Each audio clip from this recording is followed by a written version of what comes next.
আমি আজকে বানাবো 8 রকমের টাপ কেক। আমি প্রথমে শুরু করব রসমালাই কেক দিয়ে। আমি প্রথমে রসমালাই স্লাইস করে রসটা দিয়ে রসমালাইটা দিয়ে আবার আরেকটা স্লাইস বসিয়ে দিয়েছি মাঝখানে ক্রিম না দিয়ে। পরে নোটিস করলাম যে আমি ক্রিমটা দিই না, আবার তুলে ক্রিমটা লাগিয়ে নিলাম। এই যে আমার ভুলটা এখানে হয়ে গেল।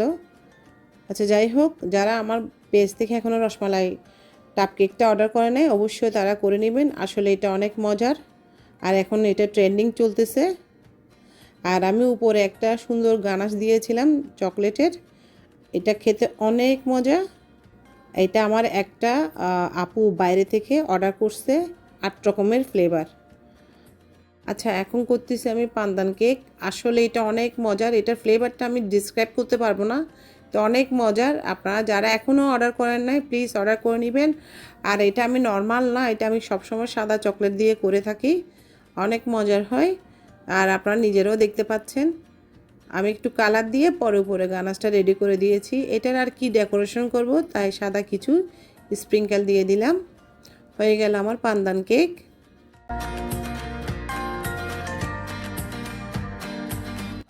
এটা হচ্ছে 3 নম্বর কেক। এখন বানাবো লেমন কেকটা। আমি লেমন কেকে স্লাইস করে নিয়েছি। প্রত্যেকটি কেকের আমি 2টা করে স্লাইস করছি। এমনি অন্য অন্য জায়গার থেকে আমি নিজে অর্ডার করে দেখেছি, একটা স্লাইস দিয়ে টাপ কেকটা ফুল করে ফেলে। আমি অবশ্যই 2টা স্লাইস দিয়েছি। আর এখানে লেমনের জেসটা দিয়ে দিলাম। উপরে আমি সাদা গানাশ দিয়ে দিয়েছি লেবু দিয়ে। এটা আলাদাভাবে খুব মজা করে রান্না করেছি। আমি সবগুলো টাপ কেকের উপরে সাদা গানাশ দিয়েছি একটু কালার মিক্স করে করে। এই যে আমার লেমন কেকটাও রেডি হয়ে গেল।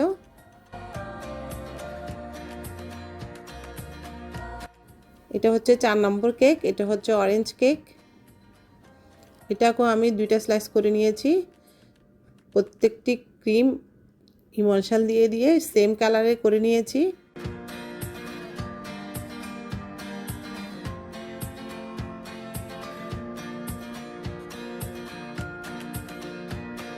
এখন সুন্দর মতো ডেকোরেশন করে নিব। আসলে এগুলোতে টাপ কেকে তো তেমন একটা ডেকোরেশন হয় না। আমি গানাশ দিয়ে দিলাম আবারও। হয়ে গেল আমার অরেঞ্জ কেক।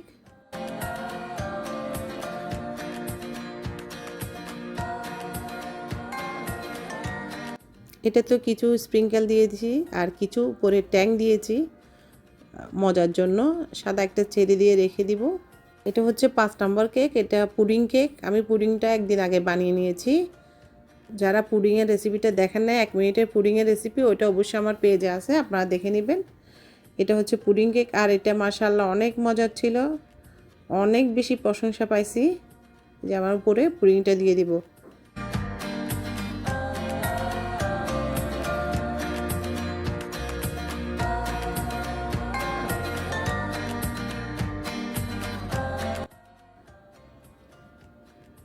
এটা হচ্ছে 6 নম্বর কেক। এটা হচ্ছে নারিকেল মানে কোকোনাট কেক।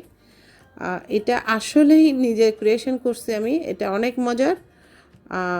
এটা আমি কোকোনাটটাকে আমি অনেক কিছু দিয়ে রান্না করছি। এটা যারা ক্লাস করতে চাচ্ছেন অবশ্যই আমি ক্লাস করাবো। মাঝখানে আমি কোকোনাটের ফিলিংটা দিয়েছি। লেয়ারগুলো করে নিচ্ছি। আর পুরো যতগুলো কোকোনাট আছে সবগুলোকে আমি টাপের উপর ফিলিংটা দিয়ে দিচ্ছি। সাথে উপরে সাদা গানাশটাও দিয়ে দিছি যেন খেতে আরও ভালো লাগে।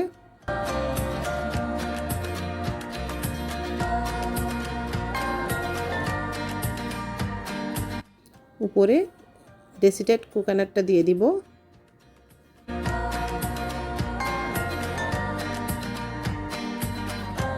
সাত নম্বর কেক আমার ওরিও কেক। আর এটা হচ্ছে আমি উপরে গানাশ দিয়ে দিয়েছি চকলেট গানাশ। ক্রিমের সাথে আমি ওরিওটা মিক্স করে নিয়েছি, তাই ক্রিমটা বেজে বেজে যাচ্ছে। এটাকে আমি 2টা লেয়ারে করেছি। মাঝখানে অবশ্যই গানাশটা দিয়েছি যেন খেতে ভালো লাগে। যারা এখনও টাপ কেকের নতুন নতুন ফ্লেভারগুলো অর্ডার করেন নাই অবশ্যই অর্ডার করে নেবেন। আর এটা হচ্ছে ক্যারি করতেও সুবিধা, খেতেও সুবিধা।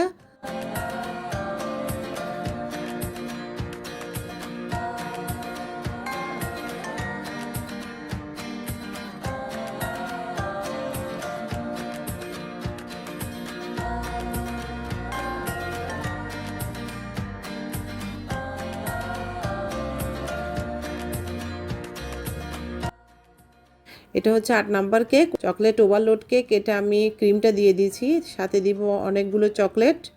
ওভারলোড বলে কথা। মাঝখানে আমি চকলেট চিপস দিয়েছি, আবার স্লাইস দিয়েছি, আবারও গানাশ দিয়ে দিব, অনেকগুলো চকলেট দিয়ে দিব। আসলে ওভারলোড বলে কথা। এই কেকটা আজ এত মজার, এটার কেকও মজা, এটার টাপ কেকটাও মজা, সবই মজা এটার। আর এটা তো বাচ্চারা অনেক বেশি খুশি হয়ে যায়, আপনারা নিজেরাও দেখতে পাচ্ছেন কতগুলো চকলেট দিয়েছি। আর এটা হচ্ছে আমার ফাইনাল লুক।